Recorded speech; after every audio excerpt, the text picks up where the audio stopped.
Alors bonjour, chers choisis de Jésus. Nous voilà au deuxième Facebook Live de cette année 2022, enfin pour moi. Aujourd'hui est un jour particulier. Peut-être nombre d'entre vous ne le savez pas, c'est l'anniversaire de Léandre aujourd'hui. Alors pour Léandre, déjà, je voudrais remercier Léandre et indirectement Elisabeth, son épouse, pour avoir accueilli cet amour et comme dit Jésus, sans l'avoir mérité. Je voudrais remercier encore Léandre d'avoir fait confiance à Dieu, notre Père. Je voudrais le remercier aussi d'avoir vécu ce que Jésus l'a enseigné au cours de toutes ces années. Le remercier aussi pour le chemin qui le conduit à la plénitude de l'amour et ce chemin qu'il nous montre d'ailleurs comme un témoin. Merci aussi à Léandre pour votre cœur qui est de plus en plus ouvert et donc de plus en plus apte à accueillir l'amour. Merci pour avoir partagé avec nous ce que vous avez reçu du Père. Merci Léandre, et puisse Dieu continuer à vous combler de son amour aujourd'hui et demain, et avec beaucoup encore de demain pour nous continuer à nous accompagner. Voilà. Alors, aujourd'hui, j'aimerais vous commenter un peu la parole de Dieu que l'Église nous propose aujourd'hui. J'espère que vous avez lu les textes. La première lecture est tirée du premier livre de Samuel, le chapitre 15, et le psaume 49-50. Et l'évangile est issu de l'évangile de Marc, chapitre 2, versets 18 à 22. Et donc, j'ai intitulé ce Facebook Live « À temps nouveau, nouvelle méthode ». À temps nouveau, nouvelle méthode. Eh bien, essayons de découvrir ensemble, si vous voulez bien, ce qui se cache derrière ce titre. À temps nouveau, nouvelle méthode. Comme vous le savez, cette année 2022, vous est proposé de la placer sous le signe de l'épiphanie, pour permettre à Dieu de manifester sa gloire, ses merveilles en nous, autour de nous et à travers nous. Eh bien, à temps nouveau, nouvelle méthode. Si nous commençons par regarder l'Évangile et la première lecture, qu'est-ce que nous constatons? Eh bien, dans l'Évangile, nous voyons que les pharisiens questionnent Jésus en le comparant avec leurs habitudes, avec les pratiques habituelles que sont le jeûne.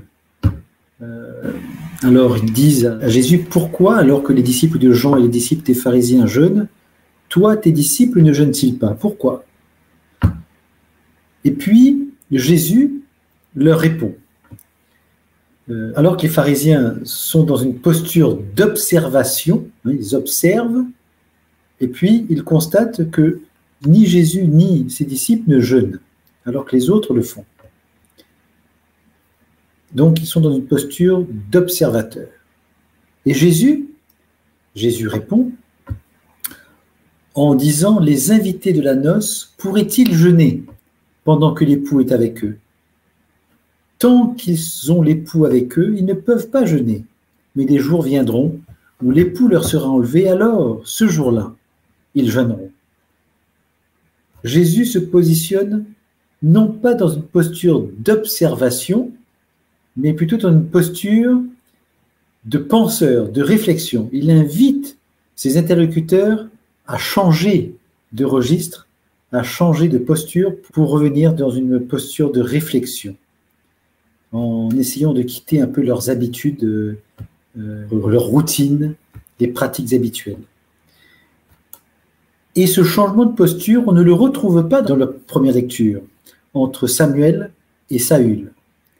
Alors que Samuel dit à Saül, voilà ce que le Seigneur attend de toi, Saül, au retour de la guerre, il vient dire à Samuel, voilà ce qu'il a fait.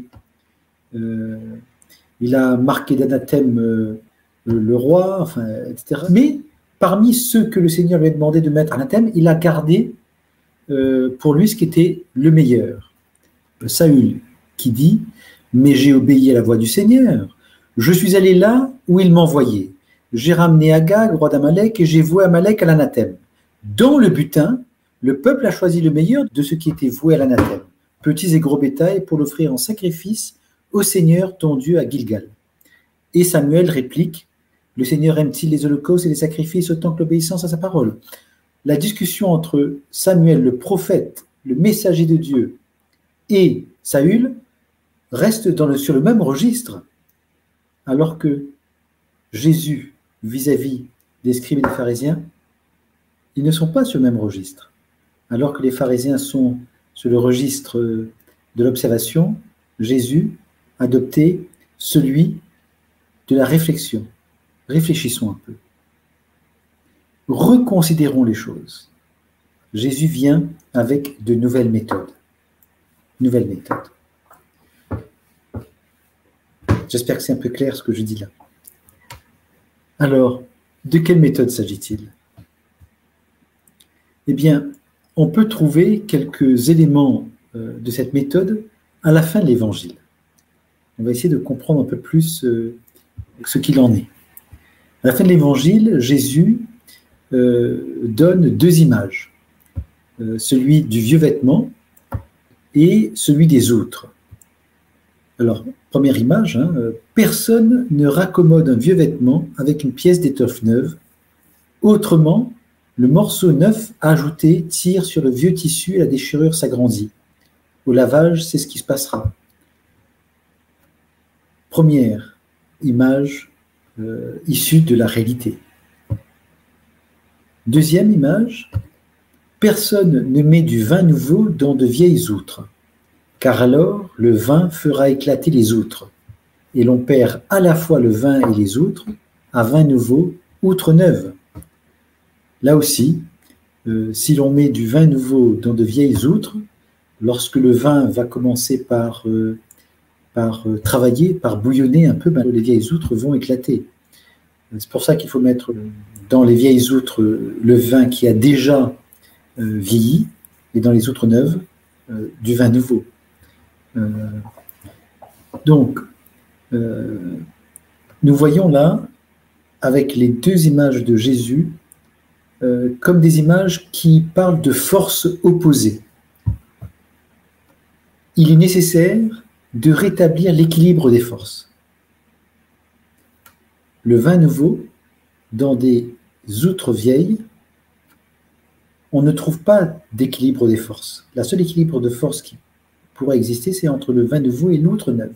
De même, si je dois raccommoder un vêtement neuf, je vais prendre une pièce d'étoffe neuve. Si je dois raccommoder un vieux vêtement, je vais prendre une pièce d'étoffe vieille. Pareillement, donc, c'est l'équilibre des forces. Alors, c'est intéressant de regarder ça. Donc, je reprends un petit peu. Jésus qui invite ses interlocuteurs à sortir de leur posture d'observation de quelque chose qui existe là, pour basculer dans une posture de réflexion, une posture de penseur, pour essayer de comprendre qui est Jésus et ce qu'il est en train d'apporter. Puisque si nous restons dans notre posture d'observation de l'existant, nous ne sortons pas de nos habitudes, de notre routine. Et là, Jésus nous demande, eh bien au contraire, regarde, observe ce que tu vois, mais n'oublie pas de réfléchir aussi à ce que tu vois. Quel est le message? Qu'est-ce que je suis en train d'apporter de nouveau? En quoi ma venue sur terre est-elle nouvelle? C'est la raison de la bonne nouvelle, c'est l'un des points clés de cette bonne nouvelle qu'est l'Évangile. Il y a des changements. Si je veux accueillir Jésus dans ma vie de tous les jours, faut-il que je continue à vivre exactement de la même façon? Peut-être.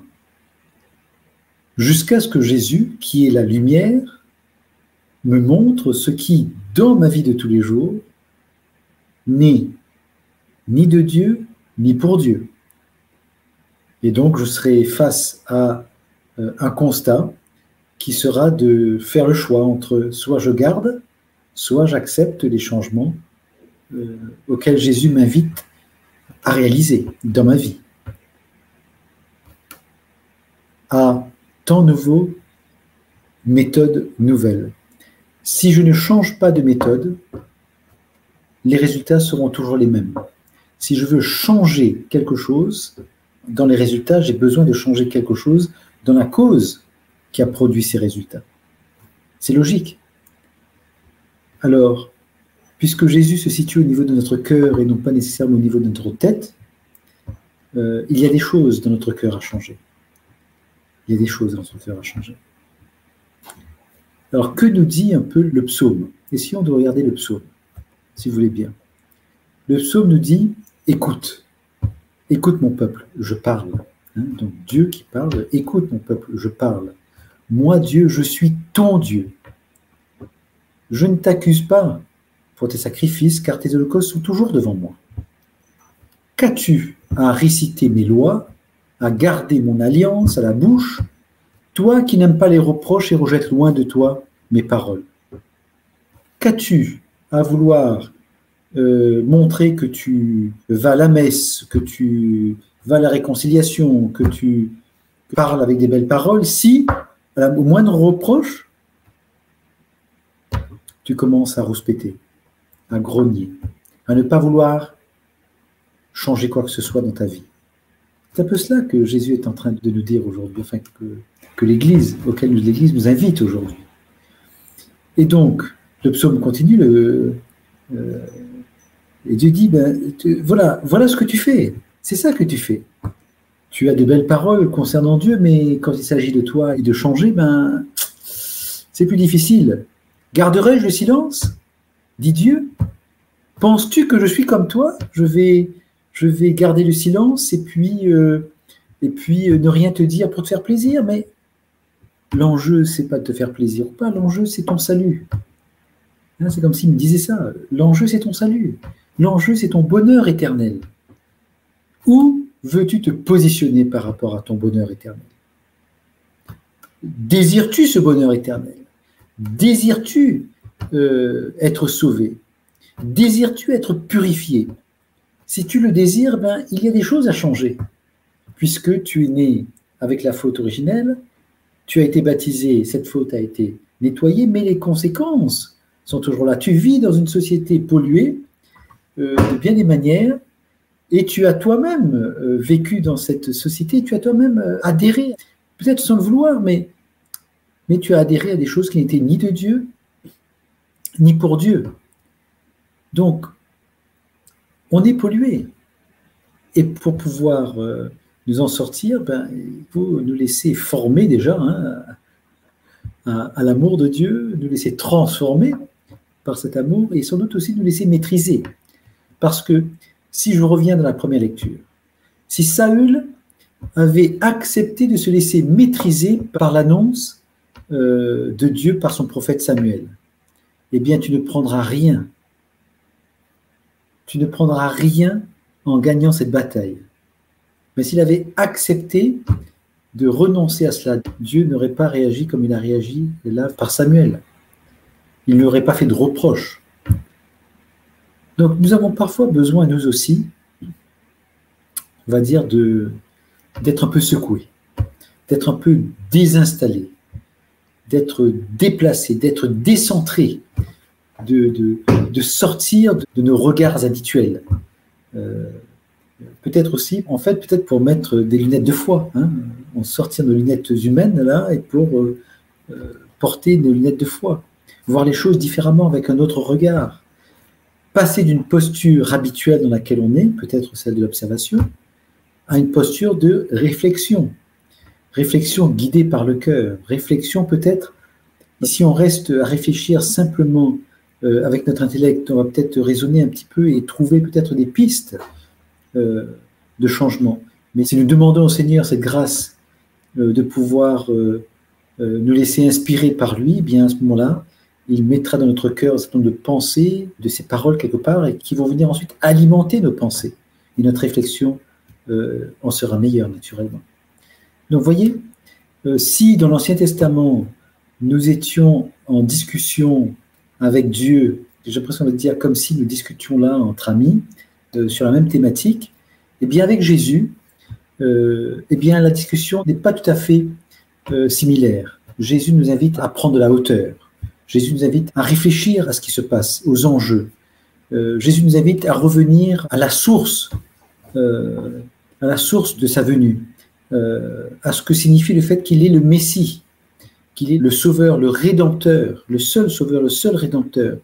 Il nous invite à regarder le monde, regarder les situations, les événements, les personnes, avec un nouveau regard,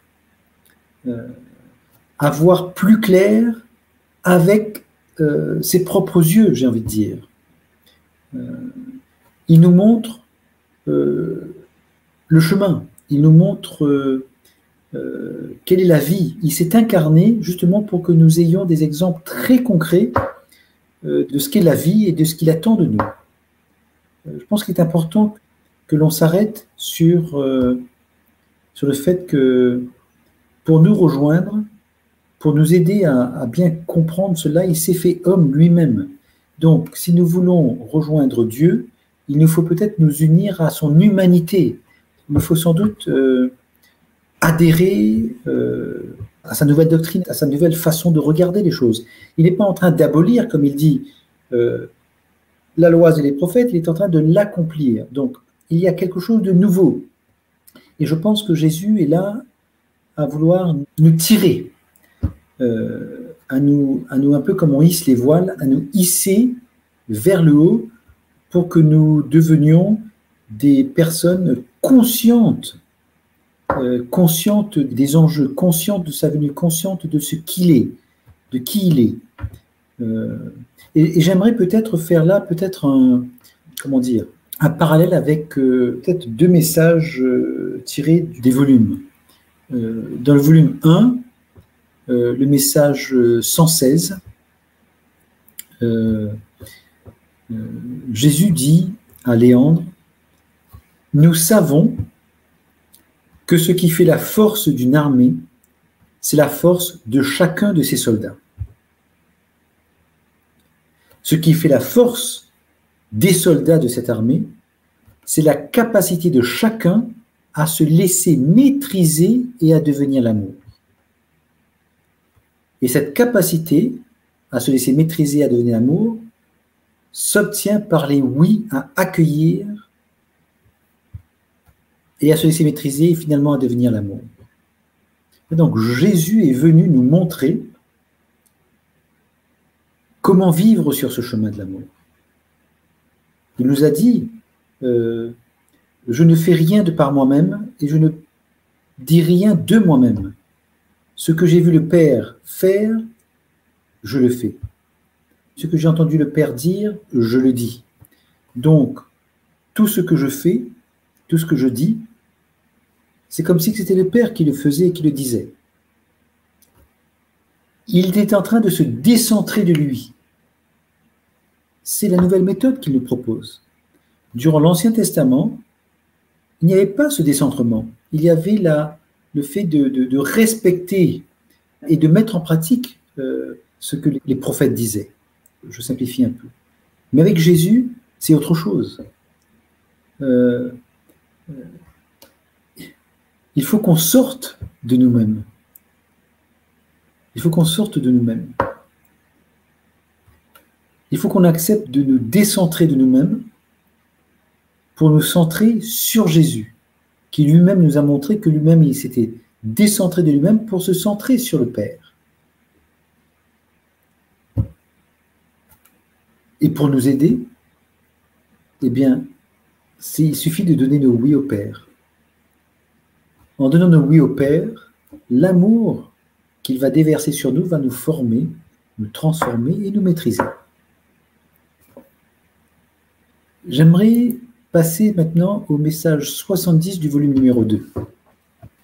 Il y a là aussi encore un paragraphe qui m'a interpellé.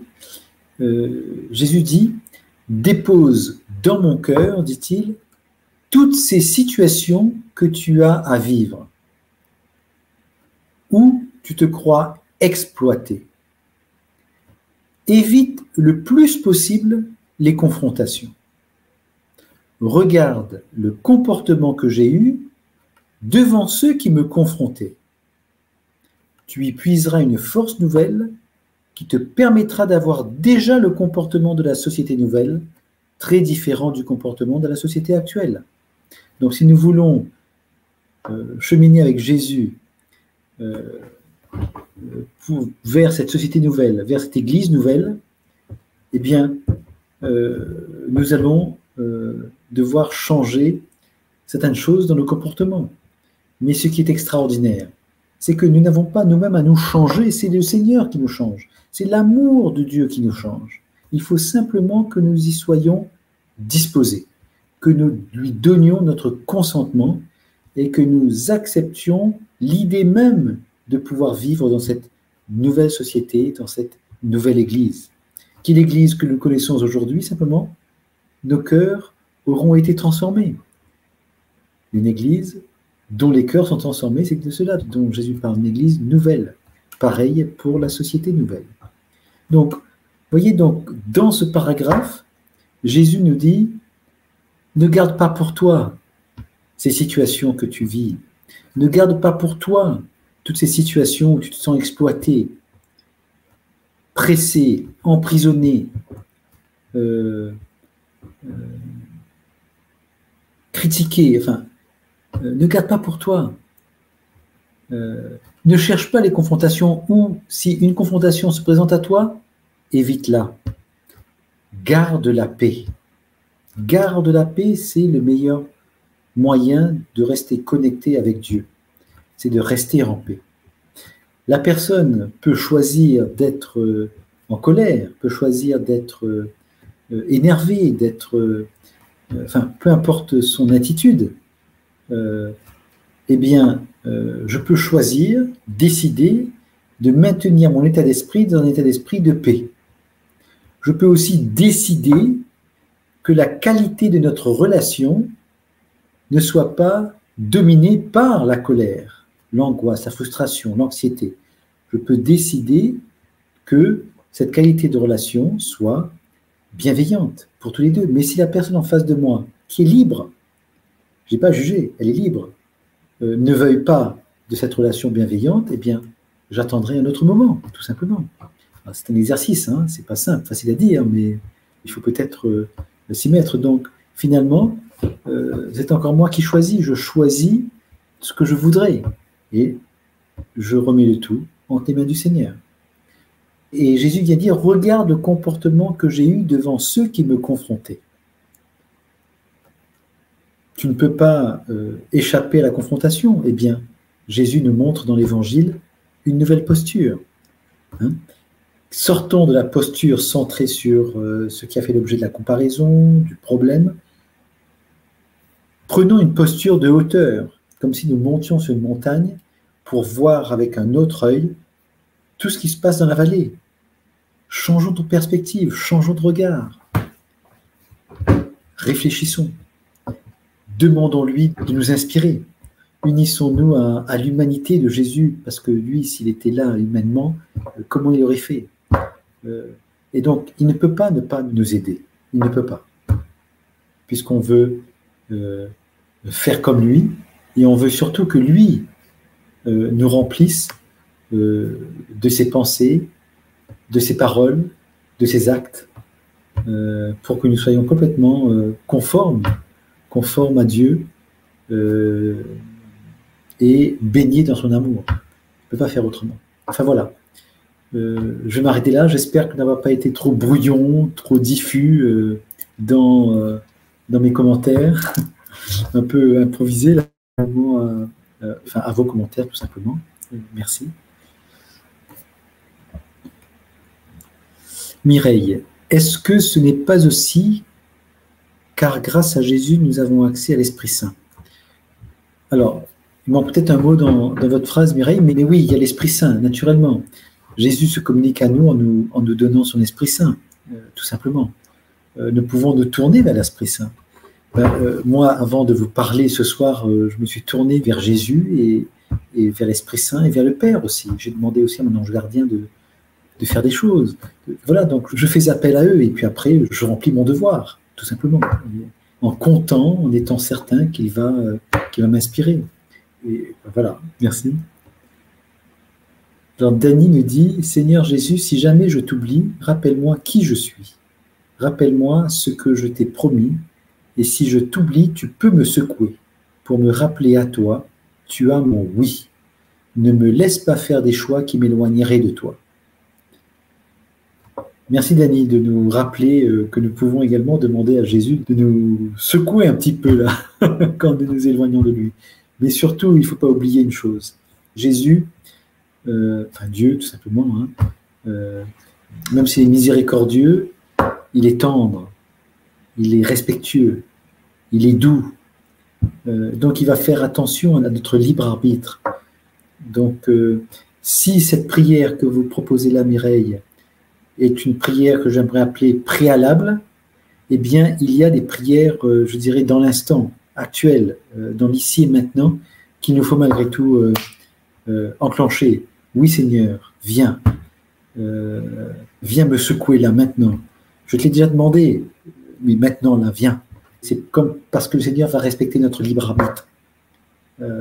Il est tellement doux, tellement respectueux. Voilà, donc n'oublions pas peut-être cette intention, ce désir que nous lui donnons, et puis dans l'ici et maintenant, là, dans l'actuel, dans l'actualisation de nos instants, de peut-être de reconnecter avec lui. C'est toujours important parce qu'il y a notre libre arbitre. Merci. Christine nous dit, Jésus nous invite à garder nos yeux fixés sur le Père, comme lui-même l'a fait durant toute sa vie sur cette terre, jusqu'à la fin sur la croix, où il s'est sacrifié pour tous. Merci Christine de nous rappeler cela. Effectivement, Jésus nous invite à garder notre regard fixé sur le Père. Et puis, n'oublions pas aussi qu'il nous dit qu'il est le chemin qui conduit au Père. Il est la vie du Père aussi. Il est la lumière par laquelle le Père se fait connaître également. Donc, oui, Jésus est le passage obligé, mais nous pouvons demander naturellement à Jésus de toujours nous inscrire de façon à ce que nous puissions tout faire pour la gloire de Dieu, pour la gloire du Père, et aussi le salut de nos frères et sœurs. Fortuna nous dit « Heureusement que je crois en Dieu, car ce que l'État nous inflige est incroyable, une dictature. Ô Seigneur, aide-nous. » Fortuna, merci pour ce commentaire. Je pense que si on reste dans l'esprit de ce commentaire qui est de regarder sans cesse l'état dans lequel nous vivons, la situation, les événements, eh bien nous allons nous laisser un peu envahir par des pensées de peut-être de désespoir, de déprime, des pensées négatives, alors que peut-être tout simplement donnons notre oui au Père pour ce que nous sommes amenés à vivre, et donnons également ce oui au Père pour ceux qui ne disent pas. Mettons-nous sous la protection du manteau de Maman Marie, et mettons également toutes les autres personnes sous le manteau de Maman Marie, et puis rendons grâce au Père pour son action en nous, autour de nous et à travers nous, mais aussi en eux, autour d'eux et à travers eux. Je pense qu'il est important de faire comme Jésus, de changer de posture, et de se brancher sur l'espérance, sur la joie, le bonheur, l'amour, plutôt que de s'enfermer dans cette situation qui est peut-être un peu difficile. Il me semble que ce que j'ai découvert un peu dans l'ensemble de la spiritualité des choses de Jésus, c'est l'importance de garder notre esprit en paix. Et donc, tout ce qui n'est pas de la paix ne vient pas de Dieu. Donc, nous ne pouvons pas forcément nous en débarrasser par nous-mêmes, donc nous accueillons ce manque de paix, cette situation, et nous les confions à Jésus, nous les donnons à Jésus. Il s'en occupera, faisons-lui confiance, car il sait faire tout concourir au bien ce qui est mal. Donc faisons-lui confiance, c'est lui seul qui peut tout transformer. Il est Dieu, il est la puissance. Donc il faut lui faire confiance. Je pense qu'il y avait une prière que j'avais un peu partagée avec vous qui disait ceci: mon Dieu, je reconnais que nous sommes petits, pécheurs, faibles, impuissants, et que nous ne sommes rien. Mais toi, mon Dieu, tu es tout. C'est pourquoi j'accueille ton amour pour qu'il nous forme, nous transforme et nous maîtrise. Et je me laisse combler, aimer, gratifier, choyer et brûler au feu de ton amour, feu, parce que la transformation de nos cœurs, c'est ton œuvre à toi. Donc voilà, cette petite prière-là, peut-être peut nous aider à retrouver la paix, à nous rebrancher sur l'amour de Dieu, à quitter les méthodes actuelles qui sont en vigueur au regard de ce que nous vivons depuis 2 ans, avec les décisions des gouvernements et autres, pour venir dans la règne du Seigneur, tout simplement, et puis rester dans la paix. Les personnes autour de nous ont besoin de paix, ont besoin de voir qu'il y a des personnes qui espèrent encore, qui portent en eux cette espérance. Ça fait partie de notre témoignage de vie, je pense. Merci. Caroline nous dit: malgré ma faiblesse dans la situation d'aujourd'hui, j'ai confiance en toi, Seigneur, que dans ta miséricorde, tu changes mon regard. Merci, Caroline. Effectivement, quand nous avons une difficulté, essayons de voir dans cette difficulté le lieu d'un combat que nous sommes amenés à vivre. Et puisque nous sommes dans cette difficulté révèle chez nous un combat, eh bien, demandons à Dieu la grâce de pouvoir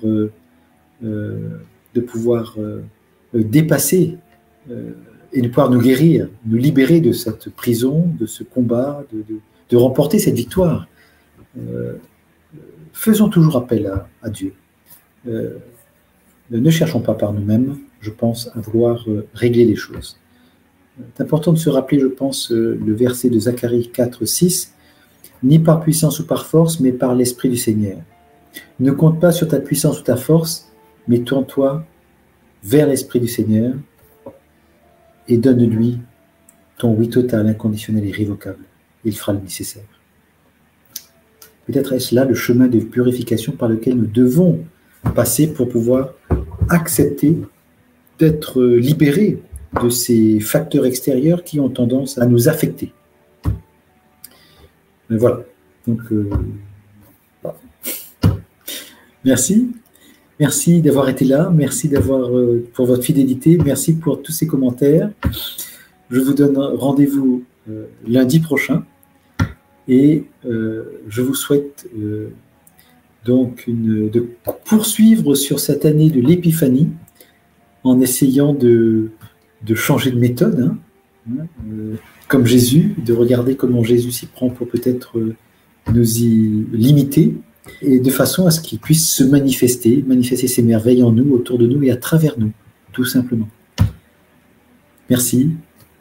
Parce que l'amour nous aime, nous devenons l'amour.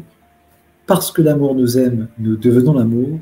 Parce que l'amour nous aime, nous devenons l'amour. Amen.